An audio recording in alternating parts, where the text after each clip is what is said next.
All right, welcome everyone. I'm delighted to have a wonderful panel um, on big tech and the misinformation crisis in South Asia. Our thanks to the Center for South Asia at Stanford University, to our amazing panelists, and the Center for the Study of Organized Hate. My name is Rohit Chopra. I'm a professor of communication at Santa Clara University. I have the privilege of being a visiting fellow at the Center for South Asia at Stanford, and I also have the privilege of serving on the advisory council for the Center for the Study of Organized Hate. So I'll just start with a very brief overview of what our panel today is going to cover, and then we'll turn it over to the panelists. So in a nutshell, misinformation in the form of propaganda, fake news, hate speech, conspiracy theories, and recently AI-generated synthetic hate has upended social and political life everywhere. Here in the US, where I am, Europe, South Central America, different ways in different contexts, and significantly in South Asia. It's resulted in and been a contributing factor to xenophobia. It's contributed to targeted attacks on minorities. It's led to public health crises, strained social relations, and undermined democratic institutions. And big tech has played a central role in this, right, through social media platforms. In South Asia, which is a huge and very active market for big tech and for the social media networks and platforms, it has been complicit in genocide, enabling witch hunts against minorities, and it's engendered a whole misinformation economy which contributes to this. So on the one hand, the business models as well as the algorithmic frameworks and principles employed by these big tech companies and social media platforms contribute to this state of affairs. And on the other hand, policies which are inadequate and the ones that might have some bite, which are inconsistently enforced, also contribute to this state of affairs.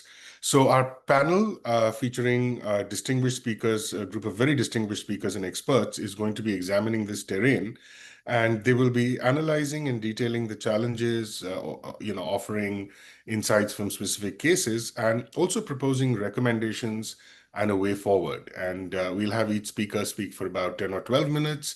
Then we'll open it out to questions. Please share your questions in the chat, and I will collate the questions in groups and make sure that I can cover as many of them as possible.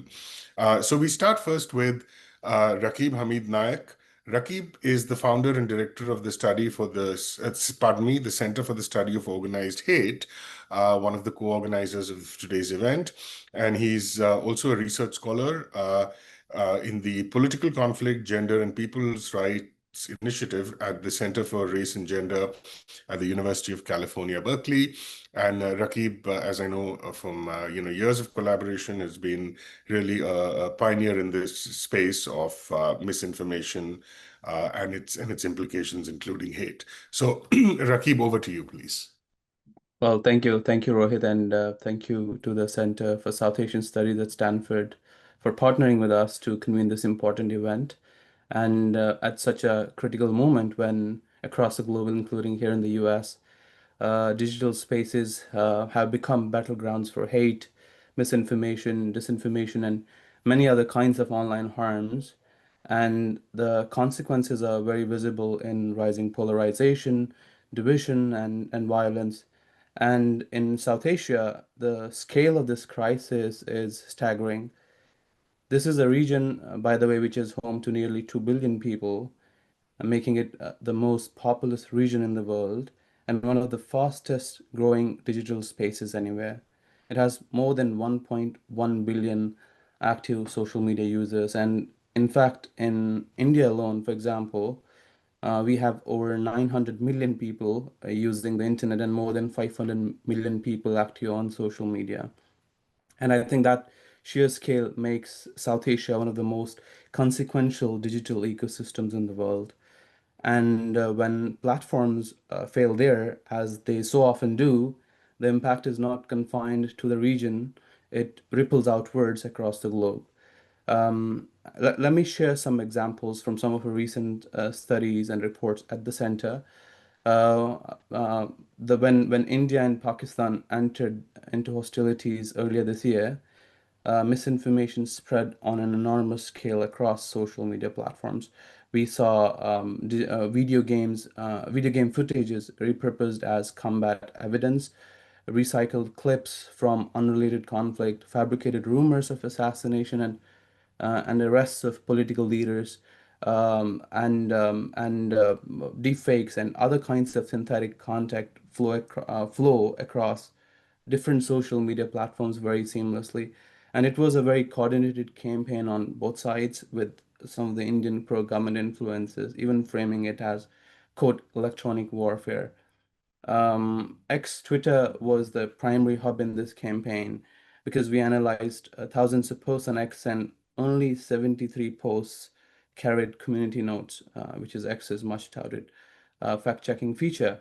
And this was not an isolated case. For example, last year, after the ouster of Bangladeshi Prime Minister Sheikh Hasina, hundreds of thousands of Indian social media accounts amplify these scattered incidents of violence against Hindus into this fabricated narrative of, quote, Hindu genocide.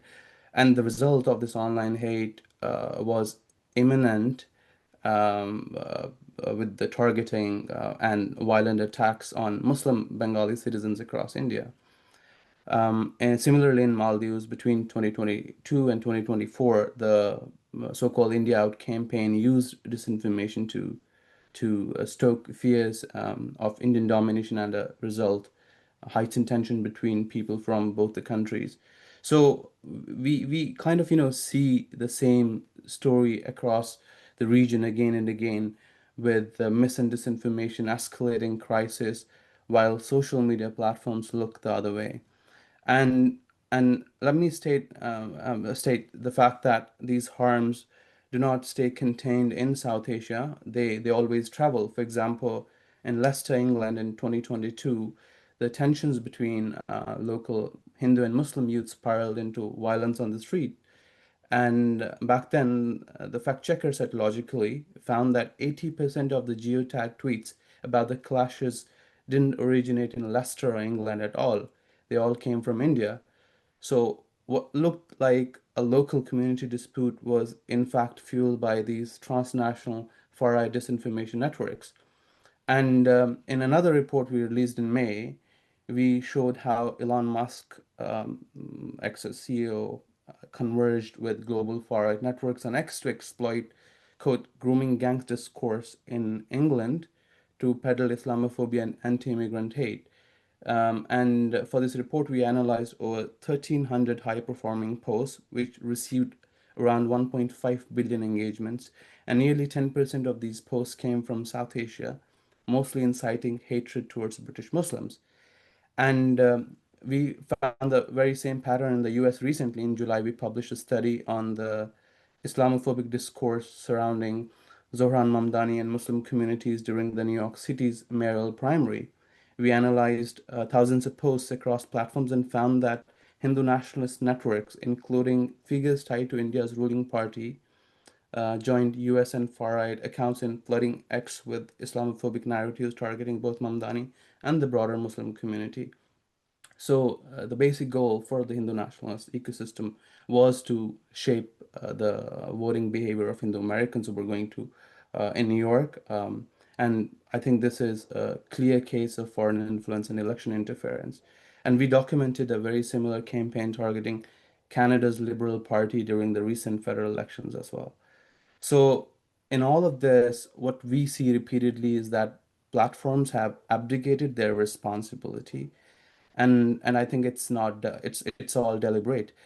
In 2021, for example, Facebook whistleblower Frances Haugen's leaked files reveal that company only devoted 87% of its budget to counter misinformation and English language content, even though only 9% of its users were English speakers. But the leak has changed nothing across the platforms. Instead of investing in safety or putting up guardrails, they have further cut the costs.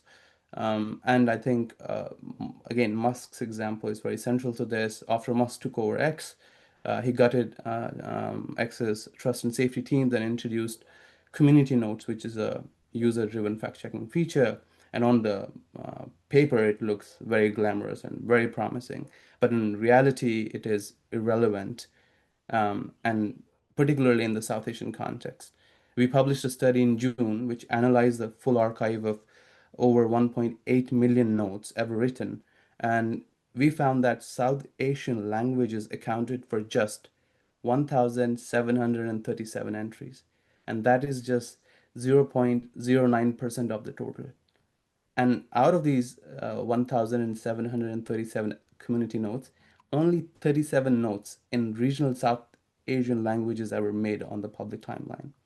So imagine a region with 1/4 of world's population and 5% of X's user base has virtually no fact-checking coverage in regional languages.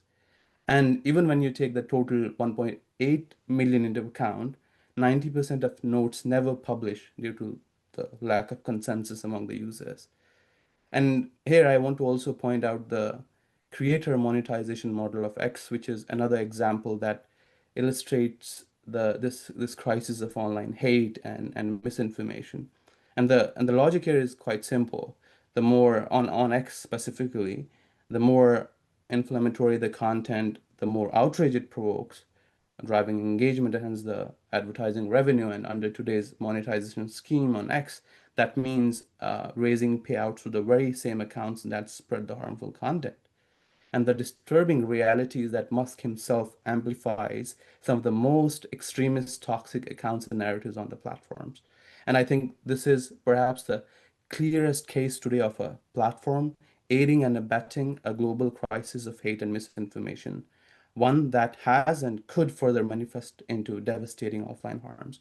And I think Meta, by the way, after cutting its fact-checking program earlier this year, is also rolling out this X-style community note system, which is another problematic decision in the series of decisions that Mark Zuckerberg has taken over the last many months.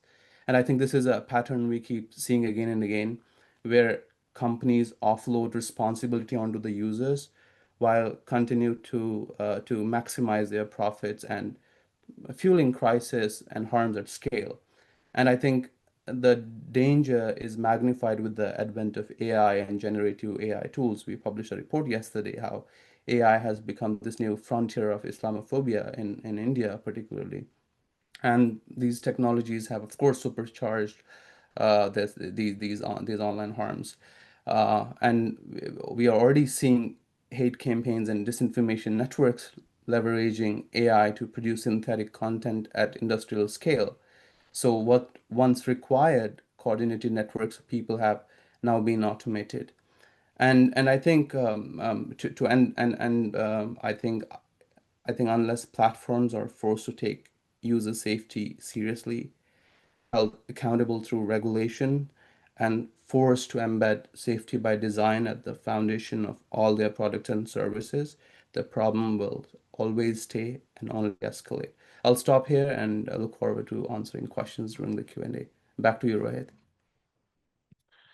Thank you so much, Rakib, for that masterful overview, which really gave us a kind of uh, a broad picture and combined that with, I think, some fine-grained analysis as well, which was enormously useful. So let's move on to our next speaker. But before that, I apologize for a small omission. I want to thank Aldi Nurzaputra, who is our tech wizard, an expert who is managing everything for this show and for this event, sorry, and also helped with the publicity. So just wanted to give Aldi a kind of shout out. So our next speaker is going to be Ramsha Jahangir. And Ramsha Jahangir is an associate editor at Tech Policy Press. Previously, she led policy and communications at the Global Network Initiative. Ramsha has extensively reported on platform politics and power, internet governance, and digital authoritarianism in different contexts. So, Ramsha, over to you. Thanks so much. Sorry, it's great to be part of this very timely discussion, especially as Rakib pointed out, the overall landscape, not just in South Asia, but globally, this is a time to be reflecting on platform policies and their conduct. So just to give you a little bit of background, as Rohit mentioned, I'm a journalist and I've been covering platforms for over a decade now. Originally, I used to report in Pakistan and have witnessed and reported on the India-Pakistan clashes for a while now, including in 2019 and this year. One of the things that I've witnessed reporting on these issues is that somehow the problems have not changed, but only amplified. So just to give you some context, some of it was already mentioned, but the biggest difference is that this is a crisis of distribution. So traditional media outlets and mainstream media outlets are basically competing, as we saw in the recent India-Pakistan conflict as well, that this is not just a problem with social media, but also mainstream media contributing to the chaos. There are tons and tons of examples out there of how mainstream media also contributed to misinformation, disinformation, and spread falsehoods during the crisis on both sides of the border. But the bigger challenge here is when platforms amplify something that is generating false content. So, for instance, I've been talking to fact checkers on both sides in India and Pakistan who were also rigorously fact checking during the crisis. They would say that any content that they would fact check would receive far less views on social media. And this is not just an X problem, but also on Facebook and YouTube, as well as TikTok, as compared to something that is false news. So this is, again, like I said, a crisis of distribution and inherently a problem of design. And that is also amplifying a lot of these falsehoods. In comparison to 2019, when last time we witnessed something of this scale, especially in the India-Pakistan context, obviously the scale of misinformation was still very high, but what contributed to, I think this is the biggest, probably in the world, manifestation of something we have seen on social media is because, firstly, as Rakib pointed to the number of users in South Asia, in the region, and secondly, also because it became not, like I mentioned, a social media problem, but a media problem. And going back to that, I think it's important to see the current landscape we're in, where it's not just it's also the Western countries, specifically this crisis of trust developing in the US, attacking media disinformation research, cutting back funding, pulling back support for fact checking, pulling back any work that is focusing on democracy. That has had impact and contributed to this crisis of trust. So fact checkers back in South Asia I was talking to were always pointing out that already there was lack of support in our own countries because they're framed as part of propagating propaganda. So if you fact check your government, you are spreading propaganda, or you are a foreign agent, or you're receiving foreign funding, that sort of propaganda. And then other countries that supported this type of work, including platforms, when they also pull back from these commitments, the problem obviously becomes even more emphasized. And I think Rakib mentioned some of the platform policies that have changed in this context. So earlier this year, Meta decided to end fact-checking partnerships that it does globally in the world, and replace fact-checking with community notes. And as we've seen with the case of X community notes, the effectiveness of community notes in fighting misinformation is very questionable. There are obviously a lot of barriers, language barrier, it's very dependent on people. And when people are contributing to misinformation online, them adding to community notes is not really going to solve the problem. So we've seen with Meta, and we literally say WhatsApp is part of a big, it was actually because of, I think, India that WhatsApp rolled out the forwarded as received tool globally. So we've already seen, and also in Pakistan, blasphemy charges, that these have real world consequences. So we've seen this region having very real world consequences, which has prompted platforms to introduce these policies in the past. So now coming back to present day, when there's a crisis of trust, not just in the region, but also being propagated from Western countries that supported this sort of work, we have platform policies shifting. They're pulling back fact checking. They are rolling the priority to the safety priorities have changed. Safety is no longer a priority, not even in the West. And this brings me to my final point, actually. We've often said, and especially in the South Asia context, that regulation, that governments pass regulation to pull platforms in. They want platforms to localize, they want platforms to comply, they want platforms to basically give in to their demands. But what we've seen is obviously platforms have, even if they've complied, they've often complied with consequences for human rights and free speech.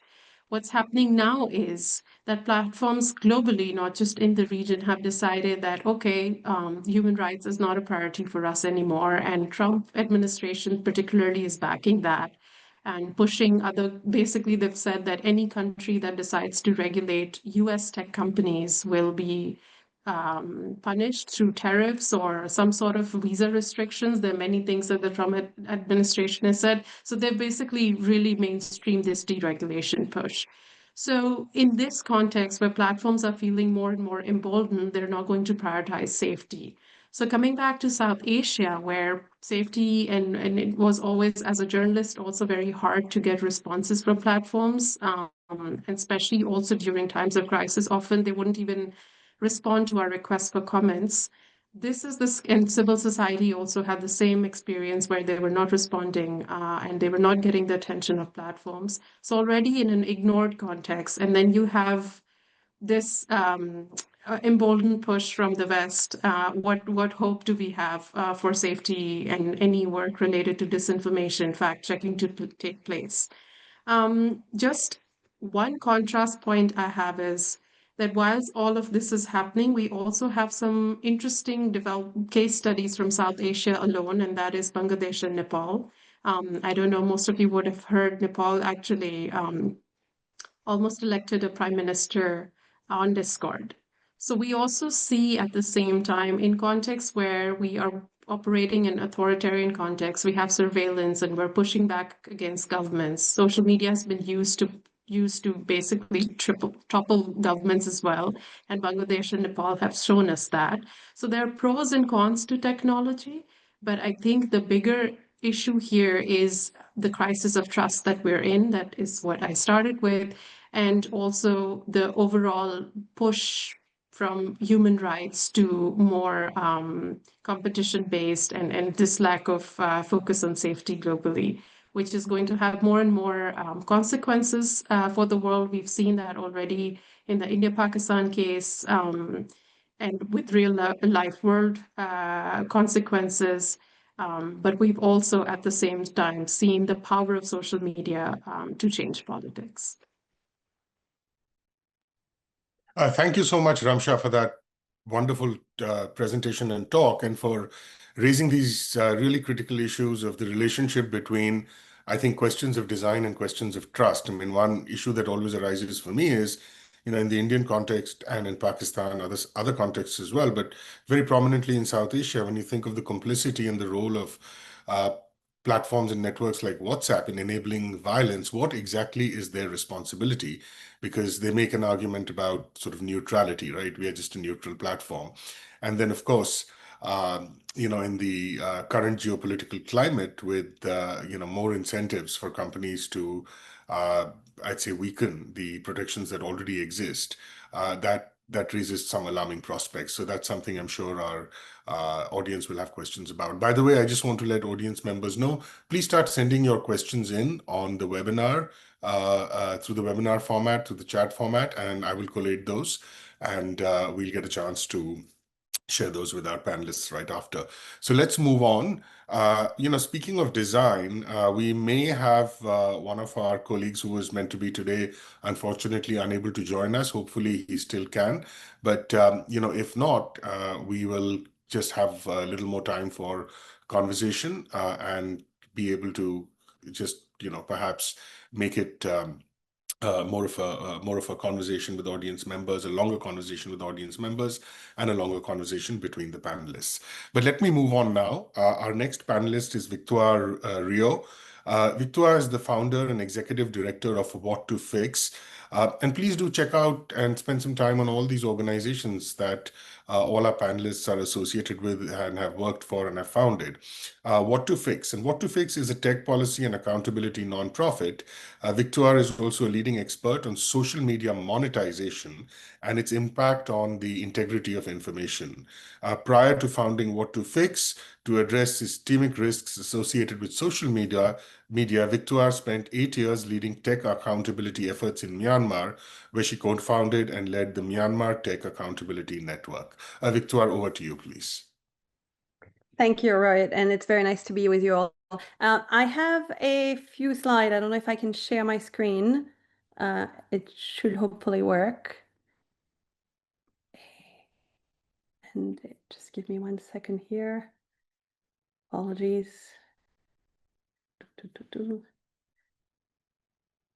Right, fantastic.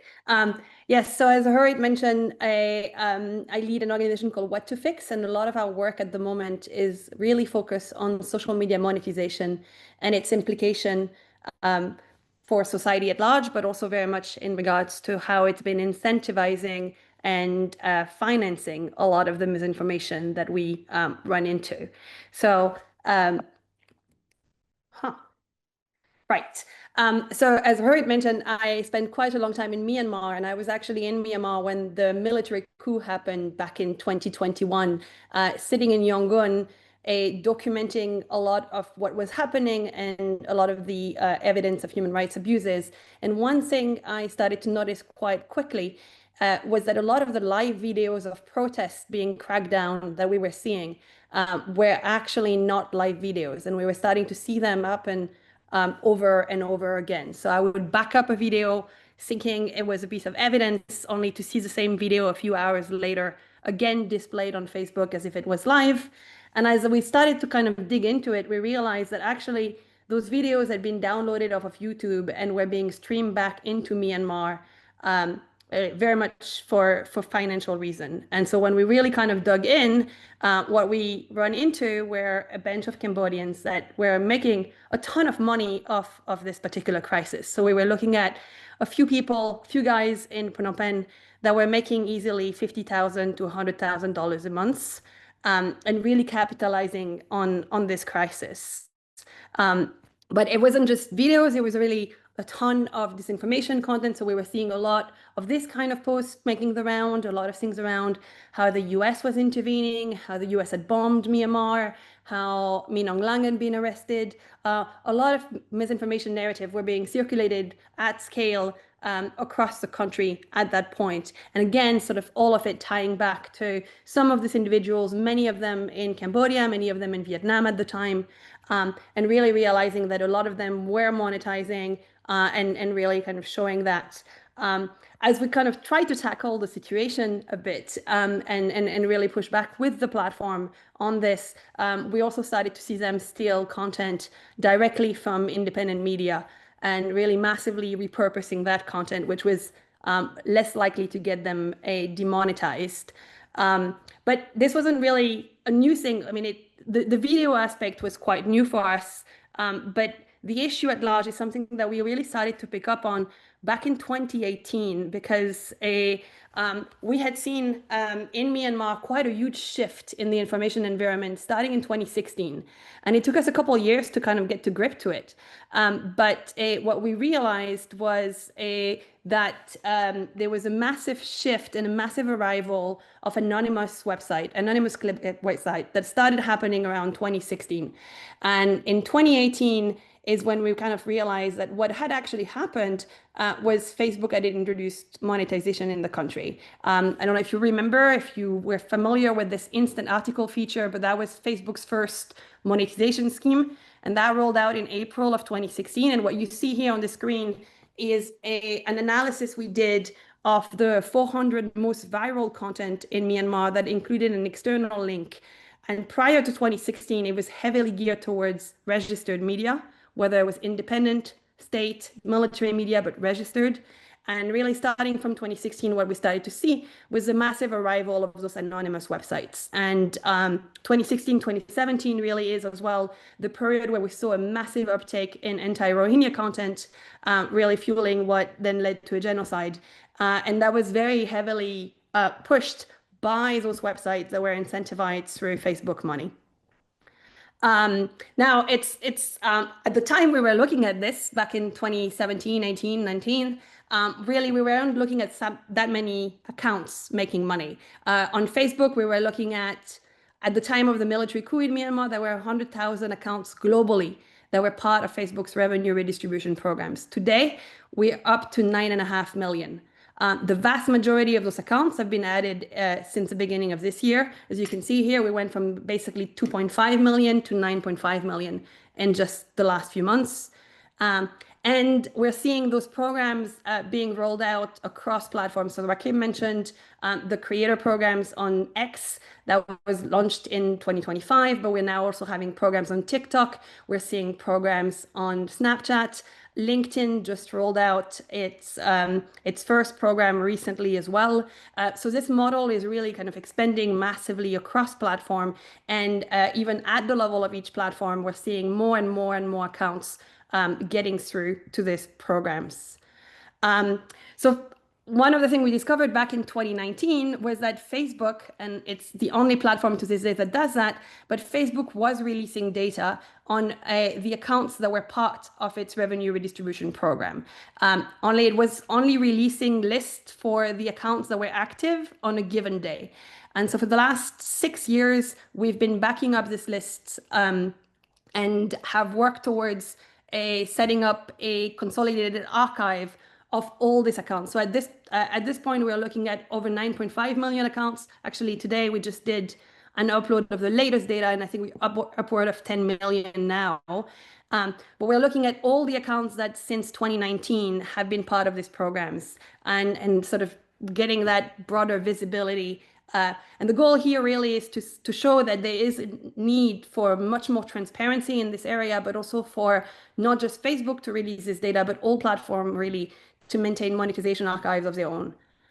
A few things that I think are interesting here. So when we look at the data as a whole, it's really clear that Asia is at the epicenter of this trend. So over 25% of all the pages that have been monetized since 2019 are in Asian-only languages. So that's not even counting English or any of those global languages. And when we look at the few pages we have admin locations for, so that's only about 300,000 of those 10 million pages. What we see as well is that nearly 50% of the pages in the sample are admin out of Asia. And if we zoom in further into this, we see that it's quite a lot of South Asian and Southeast Asian countries that are really very present in this program across the board. Now, why is it concerning? It's super concerning from the perspective that this is driving people to use a lot of inauthentic activity. So we see monetization scheme being a major driver behind the creation of fake accounts, as well as behind the use of automation technologies. And we've seen a massive uptake of this in the last few years, with more and more software being developed to automate pretty much anything, from setting up fake accounts to leveraging these accounts to engage with content to posting content. Now we're seeing a lot of the software connect to Gen AI services as well, so that whole process becomes automated. And in particular, over the last 2-3 years, we've seen a major trend towards providers of hardware and phone farms, which are necessary to activate those accounts, actually now making those phones available remotely.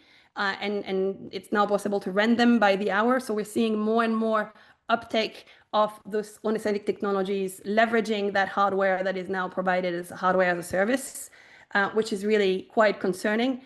What the archive has also allowed us to see is that we're seeing now more and more political actors seeking revenue from the platforms themselves as well. So we released a piece today looking at how politicians are making money from Facebook. And among those were quite a handful of BGP accounts, not only on the revenue redistribution side, but also leveraging services like Subscriber Hub getting subscriptions from users, getting stars or digital tips. So we're seeing quite a lot of political actors sort of seeking out this revenue. And whilst platforms typically have policies that would prohibit that, it doesn't seem to be enforced in much of a way as well. So all this to say, I think what I am really most worried about, though, is what comes next. I think it's obviously important to see revenue opportunities come to Asia, and there's a ton of revenue opportunities coming through the social media monetization schemes. But we have to remember as well that it's not really in the interest of platform to have to pay a ton of creators. And really the end goal for a lot of those platforms is to be able to auto-generate timelines for you that are actually geared to your own taste and needs at the time you need it. And so I think we are moving toward a space in which those platforms are seeking to produce content themselves and leveraging Gen AI themselves. And so we should be thinking about what happens over the next couple of years. Now there's been a huge uptick in number of monetized accounts and people seeking monetization. And that's a lot of people that are making it their full-time activity to manage accounts, create a lot of fake accounts, learn how to use a lot of that technology. And so there's a real big question for me as to what happens when the money stops, essentially. What do we do with these millions of people that have the infrastructure, have the know-how, and are very likely going to be putting their skills to use in other ways, but likely as well subject to being paid and becoming disinformation for higher outlets of sorts. And so I think we have to start thinking quite quickly, and especially in Asia, around what the disarmament strategy look like for this millions of actors that have moved to monetization, and that might very quickly either see their monetization be shut off entirely, or actually start facing more and more precarity and look for alternative sources of revenues to sustain their activities. I'll hand here, Rohit. Thank you so much, Victoire. That was really fantastic, and it was the tracking of the actual monetization. I think has been a kind of, in many discussions for many years, has really been a missing part of the puzzle. So the work that you're doing is really essential and urgent and crucial. And we know that there's sort of massive sums of money made of this. CSOH did a report on cow vigilantes and how they're turning to Instagram.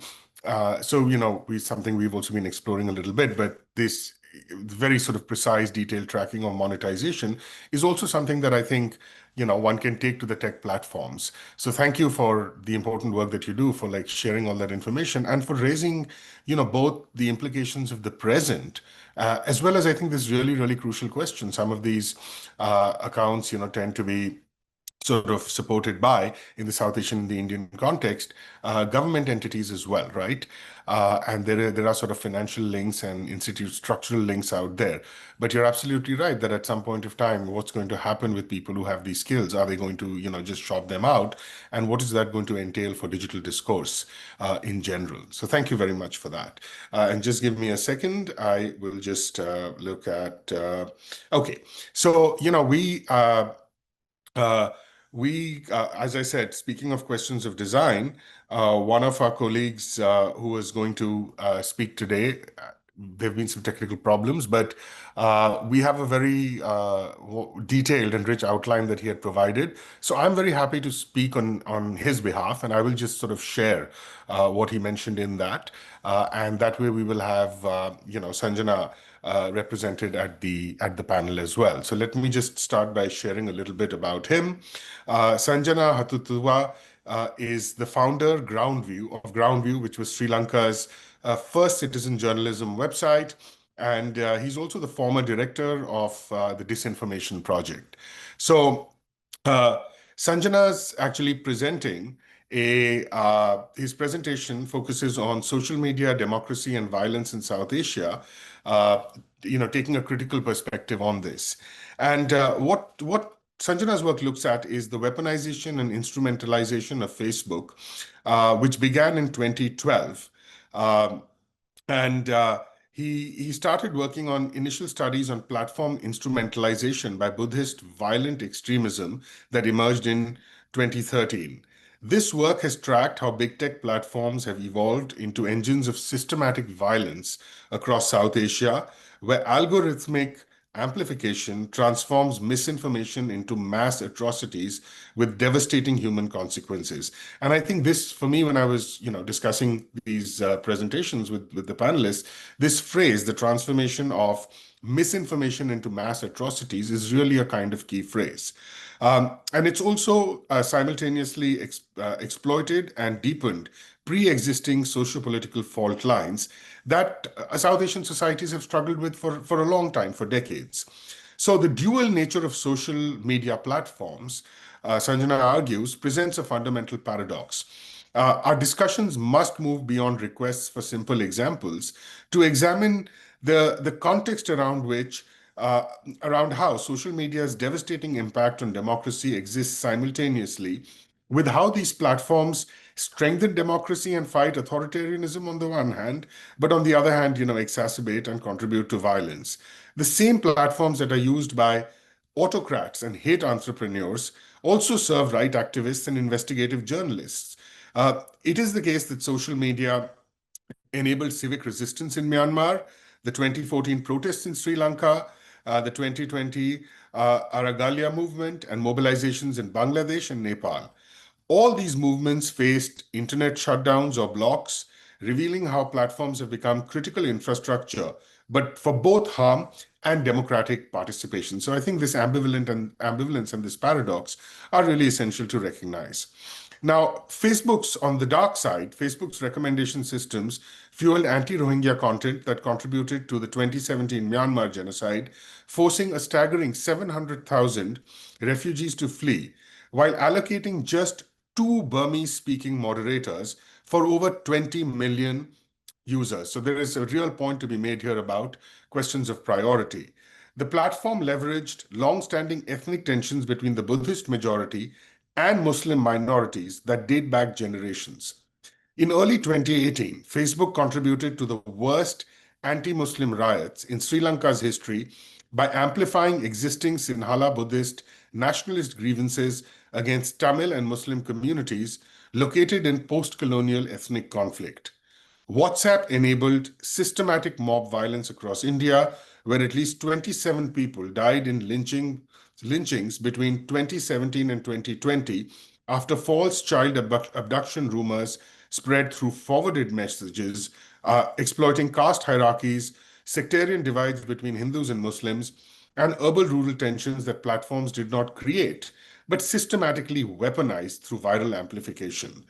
X amplified AI-generated deepfakes during the May 2025 India-Pakistan conflict, where fabricated videos of Pakistani officials garnered over 750,000 views and mainstream media coverage, demonstrating how synthetic content can push nuclear powers towards catastrophic miscalculation by inflaming partition-era animosities and territorial disputes that have defined South Asian geopolitics for 75 years.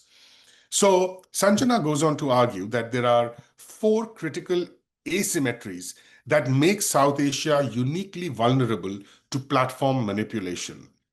Resource discrimination means that 75% of internet users live in the non-English speaking global South, yet receive minimal content moderation resources, a situation that's been worsened by Mark Zuckerberg's early 2025 policy pivot and shift to AI oversight. The region has the highest number of internet and social media users in the world, but must contend with the lowest allocation of human moderators and content review resources. Cultural context blindness describes how algorithms fail to detect Buddhist nationalist content, openly promoting eliminationist rhetoric and violence through memes that present funny frames. Disinformation targeting public health sees malign actors mislead and misinform tens of millions, leading to violence, suffering, death, and intergenerational harms around women's health issues and vaccines. Monopolistic vulnerabilities arise where social media functions as quote-unquote the internet for first-time mobile users, aided by telecommunications deals around unlimited YouTube, Facebook, WhatsApp, Instagram, and TikTok access. Two additional features of truth decay require attention. Synthetic and manipulated media extend beyond deepfakes to encompass a range of fabricated content that exploits low verification capacity. Influence operations by China add a foreign dimension to domestic manipulation, creating complex attribution challenges for content that inflames existing tensions. The same technological architectures and network effects, that amplify hate speech and misinformation, they enable pro-social and pro-democracy movements that authoritarian governments seek to suppress. Facebook, WhatsApp, and X have facilitated anti-corruption protests, human rights documentation, emergency disaster response coordination, and democratic mobilization. So this creates a regulatory paradox where measures to restrict harmful content risk empowering state censorship against legitimate dissent. And ever-increasing consumption coupled with low media literacy and democratic deficits create exploitable vectors for domestic and foreign malign actors. So moving towards interventions that Sanjana recommends, 5 interventions must address the dual-use nature of social media. Rigorous, grounded academic studies on the interplay between offline autocracy and online harms must examine the role, reach, and relevance of social media platforms in specific regional contexts. Next, algorithmic accountability demands mandatory disclosure and economic disincentives for violent content while protecting political speech, creating transparency around recommendation systems that amplify harmful material. Going on, cultural and contextual grounding requires local language moderators, global majority-aligned AI systems, and regional partnerships that understand both harmful exploitation of divisions and legitimate grievance expression. Rights-respecting regulation through co-regulatory approaches must prevent both corporate negligence and state overreach, including reparative or restorative justice mechanisms for communities harmed by platform negligence. And finally, digital resilience building through literacy education, inoculation against disinformation, and political leadership strengthens citizens' capacity to identify manipulation while preserving their ability to organize collectively. So in conclusion, Sanjana argues that with nuclear-armed antagonistic neighbors, significant democratic deficits, and the world's largest population of young internet users, coordinated action against technological, regulatory, educational, and diplomatic dimensions must replace voluntary corporate initiatives.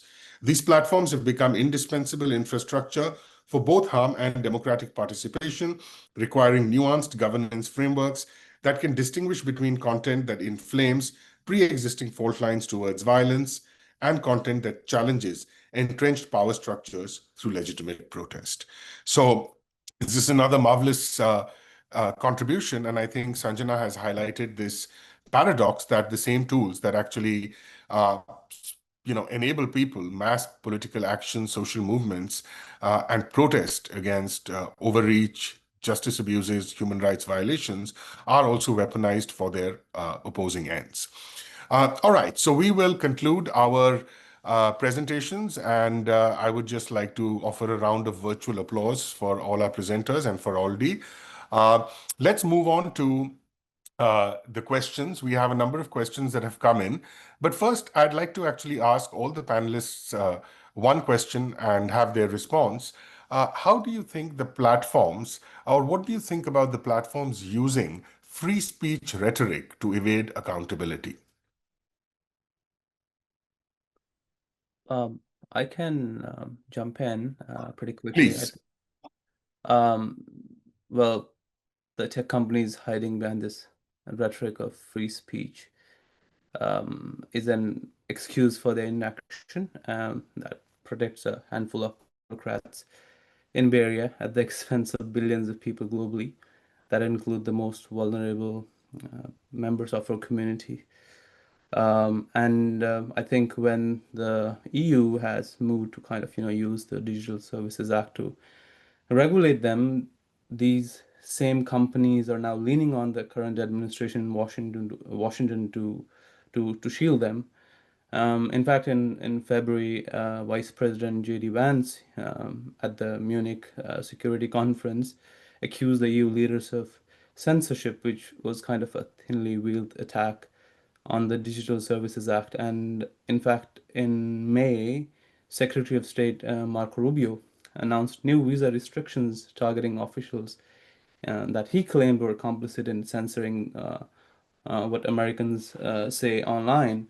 So I think these pressure campaigns has nothing to do with protecting the users. It is about protecting the profits and allowing tech companies to do business as usual. And I think, I mean, now look at the absurdity and the lengths to which tech billionaires will go to stay outside the reach of any form of accountability. PayPal co-founder Peter Thiel, who is also the co-founder of Palantir, this month did this entire lecture series on Antichrist. And in these lectures, he's warning that regulating artificial intelligence could speed up the coming of the Antichrist. And you know, he invokes a theory that that in most of his lectures that Antichrist might be an individual or an entity that convinces society to hand over the power to regulate science and technology. So in other words, he's using this biblical imagery to stoke panic and fear, and to make sure that tech stays out of the ambit of any form of regulation. And I think this also reveals a very uphill battle that civil society, the government, and regulators are going to face when tech leaders are willing to go to such extremes to block any form of accountability. I'll stop there. Thank you, Rakib. Maybe we can move to Ramsha. Yeah, I think I agree with a lot. I think the issue is also, and this has always been the case, that platforms, especially US platforms, the policies follow foreign policy imperatives of the US government when moderating social media content.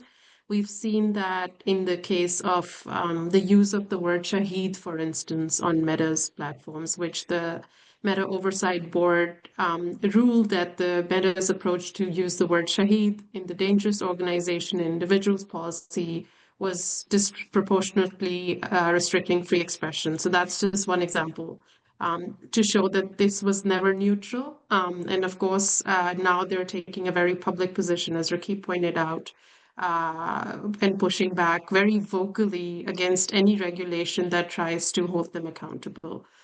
So it's very hypocritical to hide behind the free speech argument where you are censoring speech that very conveniently protects foreign policy or a specific foreign agenda of a specific government.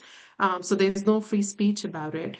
But on the other hand, I also see a lot of questions about what are the type of approaches that can work, or I haven't seen, unfortunately, examples in South Asia. I guess Sri Lanka's Online Safety Act could be one where it was the first iteration of the Online Safety Act was very, very problematic, and civil society and other stakeholders pushed back against it, and then they decided to review it. I'm not sure what the status is. If Sanjana was here, he would have been able to answer that. But they at least tried to improve, pull the problematic provision back. But elsewhere in South Asia, we've seen, including in India, Pakistan, Nepal, before that in Bangladesh as well, that any attempt to regulate misinformation or online content comes with very strong intention to protect national security. Like everything is within the ambit of national security. So when you try to introduce any approach through that lens, obviously there will not be anything as neutrality or in the interest of the public because it has a foreign policy angle attached to it. So this is something we're seeing globally as well now, as I said, with tech companies taking a position which is very in line with the Trump administration now. So moderation has become a foreign policy agenda. And so I don't think there is anything rights respecting about that. Thanks very much, Ramsha. Victoire? No, I would agree with a lot of that. Perhaps also adding that I think there's, very much with this free speech lens, a bit of a push towards unmoderated speech and just this idea of cutting costs plainly, which we've seen sort of happen in the last few months. And I think it's always ironic when you think about all this talk of free speech and how at the same time they're really drowning speech with sort of a ton of AI slop that they are financing and incentivizing. And so this idea that they're pro free speech when really what we're increasingly seeing is synthetic content that was created by no one for no one for no real purposes as well. But I think sort of, I mean, for me, what's been interesting in this free speech discussion as well is how Elon Musk in particular has been sort of putting demonetization as an attack on free speech, sort of in that regard as well, and sort of how that has come in too, when I think one of the most problematic things we're seeing with monetization actually is the way that platforms have been pushing their commitment to brand safety and suitability to advertisers by rolling out the same classifiers that they were using for content moderation, and in some cases no longer are for content moderation, but actually using those to demonetize. And what we're seeing with those is sort of an emphasis on keywords that or phrases that actually wind up being very detrimental for minority voices that get massively demonetized, and media get hit quite a lot, but also LGBTQ communities, Muslim communities, sort of a lot of those keywords that get blocked or either through advertiser tools at that level or through classifiers that are being rolled out. So I think there's quite a lot of irony when we talk about free speech and seeing how much the way that they're currently rolling out their monetization program is both quieting minority voices and really drowning human voices in that whole mix. I would like to add one more point, and I think one more example from a personal experience, because whenever you mention Musk, there's so much to talk about him, because like he's kind of flooding the zone with so much personally, of course, through his own X handle, but then also the platform policies and his rhetoric around free speech and immigrants and other minorities. And I think there is also this political incentive, especially in North America, in Europe, to talk about free speech. And that is why we see them indulging in this rhetoric quite a lot, because it like strikes pretty well with the people here. But when it comes to censoring free speech and expression in countries, and for example in South Asia, they're pretty much willing to do it, join the hands with authoritarian regimes, and make sure that the critical voices are censored or blocked. For example, last year in January, our X handle, one of the hate trackers that we run, was geo-blocked in India. I went ahead and filed a case in a court in Delhi, and I made X a party to the lawsuit, the government of India and X. And 6 months later, the judge made X the party, and they were forced to file an affidavit in the court. And in the court, they filed a 56-page affidavit where they mentioned step by step that they were already aware that this was an illegal government order seeking a block, but still they went ahead and blocked it. And in my petition, and asked that I be provided the copy of the blocking order. And X in that affidavit mentions and tells the judge that we are willing to provide you the blocking order, but only if you allow us to hand it over in a sealed cover. So you look at the very same platform, its conduct in that particular case in the Brazilian context. Musk himself put out the legal blocking order on his X profile, because of course there were these far right accounts and other accounts that kind of leveraged him and kind of put him out there as a messiah of the free speech, and of course free speech for the far right. So yeah, in that particular case, and then they went ahead and asked judge to dismiss them from the case, because they were just an intermediary, and this was actually a fight between the X user and the government, nothing to do with us. And what they did was, our hearing was supposed to be on I think October 4th or 5th last year. They leaked the affidavit to the press 2 weeks in advance, and press all over in India ran stories that X comes out in support of X user who was blocked, and the same headline, free speech and expression, X and Musk as the cheerleaders of that. So I think just wanted to mention that example and that experience. Of course, I cannot talk a lot about that case right now because it is still being educated, and hopefully once this is over, I can share a lot of other information and this experience with the court and X and the government. Thank you very much to all of you. So we have a number of questions, and I'm going to club some of them together. So let's start with a couple of questions that are one set of questions both deals with positive options or minor forms of resistance. One question is, have you seen any positive examples or paths forward for better regulation of misinformation on these platforms in South Asia? And there's another question which I think sort of complements this. In what ways can we imagine minor forms of resistance or negotiations by independent journalists?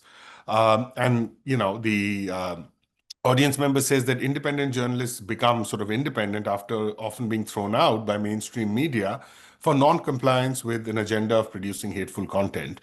So what kind of forms of resistance, negotiations, what resources are there for these independent journalists in terms of working around platforms and sustaining their presence and making the little money they need to run their spaces? So if audience members, if panelists could speak to that, that would be wonderful. I think I can go first. Please. So on the positive approaches, this is a tricky one because it's really hard to measure impact when we talk about if something is successful enough in countering hate speech. But at least in Europe, we have seen some very rigorous and rights-respecting approaches. For instance, the Digital Services Act is one of the most comprehensive legislations in the world that requires platforms to, so it doesn't require platforms to remove content. It requires platforms to basically disclose how they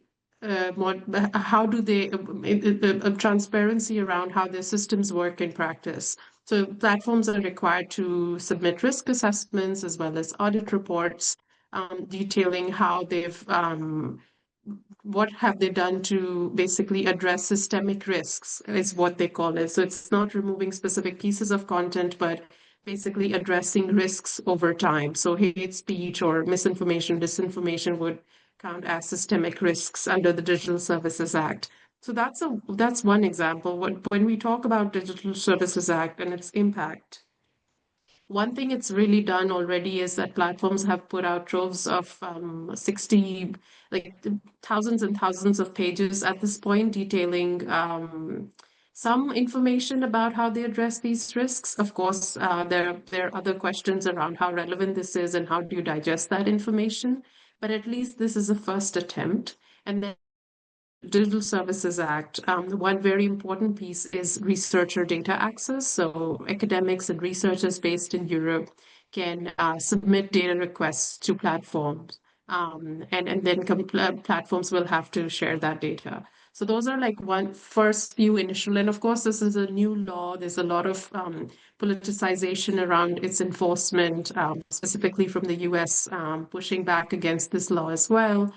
So there are a lot of questions over its enforcement, but at least in principle, this is one rights-respecting approach that's come off one jurisdiction. On the question of independent journalists, this, of course, is very personal to me because it's often, you can see very clickbaity and very provocative thumbnails often do well on YouTube more than if I make, for instance, if I make a video about tech policy, then no one will care about. So I think this is a difficult one, but I have seen, and often I think there are ways, if you're consistent with it, I've often seen a lot of journalists, especially in Pakistan, have broken away from mainstream media and have established channels on YouTube as well as TikTok now and Instagram, where they're actually making a decent living. And of course, this has come with a lot of hard work and consistency. but it gives them a lot of room to curate content based on the way they want to do it. Of course, there will be still some, I think, the picture you select, the thumbnail you select, those choices will still have to be, I think, trying to attract people, but there is a way to, there are a lot of success stories out there where journalists have made it independently, and I think that model seems to be working very well for a lot of people. Thank you, If I Ramsha. Please. Yeah, not just jumping up on that. I think there's, I mean, in theory, there's a lot more money to be made, right? When you look at a platform like Facebook, Meta made 160 billion in ad revenue last year.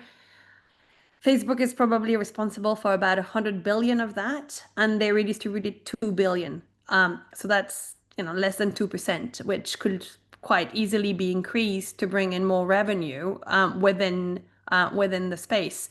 So I think the possibilities of actually being able to generate revenue from this activity is an important one, and I think that there's definitely more that could be done to go for fairer terms in how this is done. The big challenge is in ensuring that the expansion of those programs are that there is appropriate enforcement of their policies and actual regulation of how these funds are being dispersed and to whom, and how does that whole operate, right? I think if you take a look at this meta monetization archive we recently released and take a look at who is currently making money, you'll see that a lot of the accounts in there don't meet some of their basic policy, whether it's things like finding accounts that have less than 10 subscribers being able to enroll, or accounts that have a very long history of being engaged in misinformation, disinformation, and being removed from the platforms. But yeah, I think fundamentally there's, to me, a real strong need if we want the media to succeed in this space, or independent, not just media actors, but also, a grandmother making a living out of a cooking show. Like there's a real need to figure out how do we regulate that space better, and I think the monetization aspect at least hasn't been part of the regulatory conversation yet in the way that it should have. But if you look at it's both sort of how do you set policies and enforce those policies, but also how do you get much fairer terms to ensure that creators that are actually creating content are fairly compensated. Right now, there's zero visibility into how the payouts are being calculated. It's all at the discretion of the platform. If they decide not to pay you, if you get demonetized, then you lose your income stream and you have no remedy available aside from being reinstated sometimes weeks or months into the process. Thank you. So thank you so much, Victoire. So let me just move to actually two other sets of questions. I'm clubbing these together. The first question, a set of questions talks about the fact that this is a global problem, and it says, it asks, perhaps rhetorically, that is this just South Asia based, or are we seeing it sort of globally? And the panelists could comment on what is unique to the South Asian situation, which I think your talks already brought out. And a related question asks that how do we even start thinking about governance when the problem is not related to a particular jurisdiction, which I think has to do with the nature of sort of digital space, cross-border content. So that's one issue, if set of questions. The other is we have audience members asking about specifically what have platforms done about hate speech? Like, have there been successful initiatives with regard to hate speech? And then there's a question which says, request the panelists to elaborate a bit more on technologically facilitated gender-based violence, and if any entities are doing anything anything specific about this particular kind of violence. So hate speech and gender-based violence, and then we can look at the question of this is a global problem, and what solutions for governance might exist there. So any of the panelists want to speak up on this, respond on this to start? Happy to, just in relation to so the space is shifting, but I think we saw some goodwill and some interesting pilots being done in previous years So I'm thinking back to the years after the Rohingya genocide in Myanmar, where there was an awful lot of pressure on Facebook to demonstrate that they were doing something to address the problem. And I think one of the key, or one of the most effective tactic or strategies that we saw kind of come through was to really start looking more actively at recidivist accounts. I think one of the big problem with a lot of those companies is they make it incredibly easy when banning actors that have violated their policy multiple times to just set up a new account and come back. And so we saw that time and time again in the Myanmar context. It was very clear that many of those actors that had been active and engaged in hate speech and very harmful activity for years were continuously returning time after time. And so we saw some really good progress, at least with Meta, when that issue was taken a bit more seriously. We saw some quite significant shift in terms of the nature of the online space as a result of a handful of actors that had been very, very active and banned multiple times, being kind of prevented from returning, or at least very quickly taken down again. And I think that was something that was quite interesting and quite helpful on the TGBV, maybe less so on the TGBV, but again, kind of related to those problematic contexts. What we saw happen in the aftermath in Myanmar as well was a sort of an opening by company to understand that whilst policies were global, that there were differences in how they should be rolled out in different contexts because there were contextual elements that needed to apply. And in our context, for example, in Myanmar, it was really allegations of treasons on particular individual were a very credible death threat that led to people being killed.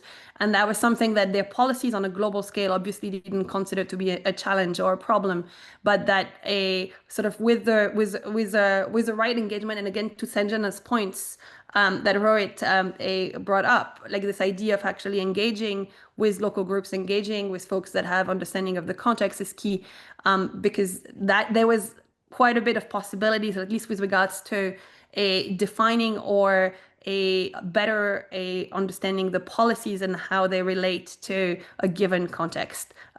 But we're seeing a lot of these things now being walked back in the current context because the pressure is shifting. So, but I think the big takeaway was that there's definitely things that they could do better, and they have demonstrated that. And we've seen quite a bit of progress actually with regards to Facebook in Myanmar when they were willing to put in the time and efforts and resources. Thank you. Any of our other also please add on the gender-based violence, especially going back to Pakistan and also similarly in other contexts, a lot of these cybercrime laws are passed under the pretext of protecting women and also minors. We've also seen globally this push to protect kids from social media. Now that's picking up a lot.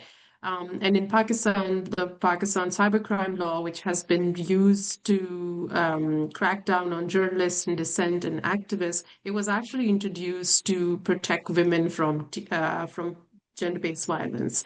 So we've seen that and cultural notions are often weaponized by governments to protect their own interests. And this is an issue that's really been weaponized more and more by governments. To protect their own interest. But at the same time, I would say that, again, bringing it, not that I want to just use the DSA as a positive example, but one good contrast is that gender-based violence is also one of the systemic risks under the DSA. So when you view it as a systemic risk as opposed to something that you need to censor, then the approach really changes for you. So then it's not something you're actively trying to remove, but you look at it from a design perspective, something that needs to be dealt with over time. So I think that's an approach that is very useful. And obviously consultation with the people, the impacted communities, and their involvement and their experience is very important, like Victor said as well. Well, I think would you like to speak to, please? Yeah, just add a bit more because Ramsha and Victor has they both have wonderfully covered the answers to the questions that were asked.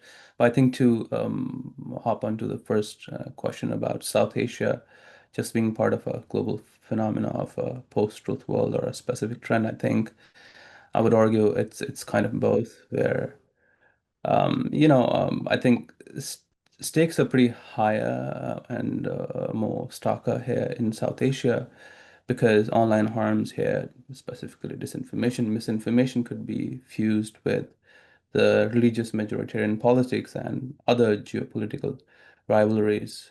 So what essentially elsewhere polarizes a debate or causes division of opinion, or so can in this region incite lynchings, pogroms, incidents of mass violence, or even interstate conflict. All right. Yeah. So I think we'll take our final set of questions right now. And sorry for that silence for a minute. We had some very long questions, and I'm just trying to synthesize them.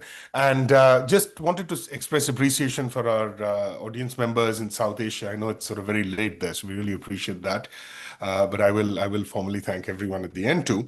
So the last set of questions really is, what are some of the mechanisms through which, actors in the diaspora get involved in spreading hate? So this is a concrete question. And then there are two questions which really are talking about practical solutions at the level of community, which is that one of our audience members asked, let's assume the tech companies are going to do nothing about it because they're interested in maximizing revenue, profit margins, so on and so forth. Can we look at something, like some community initiatives? And I guess the deeper question here is that, can we rely on community alone? Though I would add that tech companies have, tried to go at least claim that, more speech is good speech and so on. Communities will self-regulate, and that hasn't exactly panned out. And then there was another specific question about, looking at the India-Pakistan conflict, or looking at, the kind of stuff that's generated in an India-Pakistan match. What other mechanisms like community notes can we imagine? So I think I'd say those are the questions. Diasporic, the mechanisms through which segments of the diasporic population get incentivized to spread hate. What specific concrete, measures might exist at the level of community? And then, we can work towards wrapping up our wonderful panel.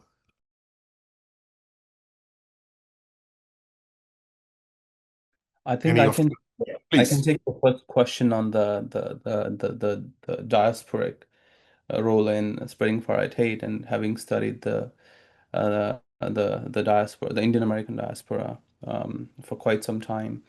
And we are perhaps right now working on a report that looks at this intersection between the right and other white nationalist, white supremacist movements, and how they kind of, interact in online spaces. And one thing that we have, seen time and again is that there is quite a fusion of these key pillars around which far-right groups and movements usually organize and consolidate their movements. And there are definitely some key pillars where they see a common goal, common agenda, but I think there are also a lot of fractures. For example, in the case of Hindu right and MAGA getting along so well when it comes to targeting of Muslims, but as soon as the question of immigration comes in, they both are at the loggerheads, as we recently saw over the H-1B visa debate. And in fact, we both, Rohit, you and myself, we did that report where this MAGA backed hate and this general far-right hate on X was directed at all Indians, irrespective of their faith. So that included Hindus, no matter whether they are Hindu nationalists or not, or Indian Muslims, or those who are perceived to be Indians. That includes Pakistanis as well, people from Bangladesh. So I think we're definitely seeing these alliances emerge online. And I think, to give more examples, Tommy Robinson, he pretty much appears on multiple shows run by Hindu nationalist news outlets based in India. Then you have Geert Wilders, who almost every other week posts about India, BJP, and again against Muslims upping this Islamophobic rhetoric. And then in the in the US context, you have Amy Mack, who is kind of one of the very prominent amplifier of Hindu right content and Hindu nationalist conspiracy theories like love jihad, land jihad, halal jihad, and kind of putting them in the American context. So we have that on one side, but then we also have a section of diaspora that is actually pushing against these alliances, and they see a kind of harm that this entire arrangement puts the entire diaspora into. So I think there are these two sides to it, but definitely I think with the onset of Trump 2.0, the fractures between, especially within the US context, they are getting wider and wider, especially with this recent bout of anti-Indian racism post the tariff tensions between India and the US and the H1 debate around H1B visa. But you never know, they can, of course, come back together because one of the consistent themes that we are seeing in both the ecosystem is this anti-Muslim hate and racism. So that is kind of, a binding force for both these different movements. So I'll just stop there. Thank you, Rakib.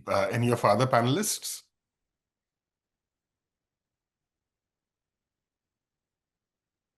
Maybe to the point about a practical solution at a community level, perhaps. I think one of the things that I've been very excited about, it's more looking to alternatives, right? So, with the kind of the deaths of Twitter and X, we're seeing kind of new platforms emerging, and there's been some interesting things happening with platforms like Blue Sky, for example, that have been experimenting with different approaches to moderation. Blue Sky has something it calls stackable moderation, and there's possibilities for users to develop their own block lists, for users to develop their own classifiers, and to share this with each other and make those available. And I think that is something that I would look forward to seeing more communities develop and make use of those options and develop their own mechanism. I don't think we've seen that much yet. There's some interesting examples with the Black community and Black Sky, where they've actually made use of a lot of those options, but it's not yet kind of gone further. And I think that is something that could be really interesting to see how communities could take moderation into their own hands and be provided with the tools to do so. And I think if we can demonstrate on Blue Sky that this actually makes a huge difference, this is also the best way to advocate for platforms all over to move to such a model where people may have way more option and be able to maintain their own options as well. Thank you, Victor. And Ramsha, do you want to have that final thoughts towards wrapping up our panel? Yeah, sure. I think a lot has been covered already, but I think one platform I love pointing out to is Wikipedia, which is interesting because a few years ago, Wikipedia was the platform that was the least credible to cite. And today it's actually become an example of how to do moderation right. Not that Wikipedia doesn't propagate misinformation, disinformation, but when you compare it to X and everything, it's very community driven. It has a volunteer model, and it has sort of laid out a process where the community collectively decides what goes up, and it's well sourced. So I think that model is an interesting one, and again, a story of how community-based platforms might be better. And it's also sad that Wikipedia has also come under the fire of governments where they're trying to censor Wikipedia as well now. And Wikipedia editors are also being attacked this has happened in India. I think there's an ongoing case against Wikipedia as well. So they're definitely doing something right, which is why governments are unhappy. But that's just one model to think of as well. I wanted to also mention my favorite platform. I think it's Primal.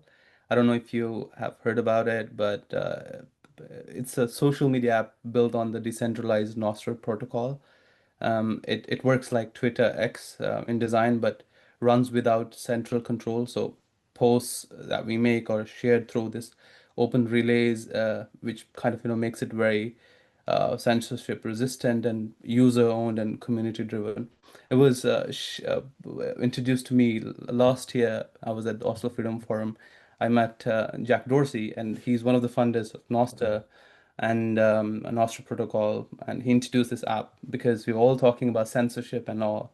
There was just a room full of human rights defenders, and there was this app they introduced us to, and it's in infancy, but it's a social media app, very powerful. Right now, you would see a lot of debates on that app around cryptocurrency because and the crypto gang has kind of taken over it. But still, like I think gradually and slowly you have journalists joining in, but they are building a community. It's slow and gradual, but I think this is very promising because the governments can't take down the content. You own the content, you own your post because it generates a key. Only if the government were to arrest you and then get the key out of you, only then they can take down the post. But otherwise, they claim it's censorship resistant, but as we have seen previously with other platforms, they also have made a lot of claims, but as soon as the regimes they kind of force them to take down stuff, they have always complied. So in this case, for now, it looks promising, but just wanted to share. I can also share the link in the chat for everyone to take a look. Wonderful. And I think that's a really sort of appropriate and wonderful note of hope on which to end this amazing, fantastic panel. So thank you so much to our panelists for this enormously rich and very vibrant and engaging discussion, which just for me personally has, opened so many avenues of thought. Once again, I want to thank the Center for South Asia at Stanford University, in particular, the Associate Director Lalita Duperon for making this possible. Thanks to our panelists, to Aldi for organizing and managing everything, and thanks to all our attendees for bravely staying up, at what is a very late time in South Asia. So we'll end here. Thank you. And if the panelists could just stay back for a minute, we will, we can conclude this great panel. Thank you.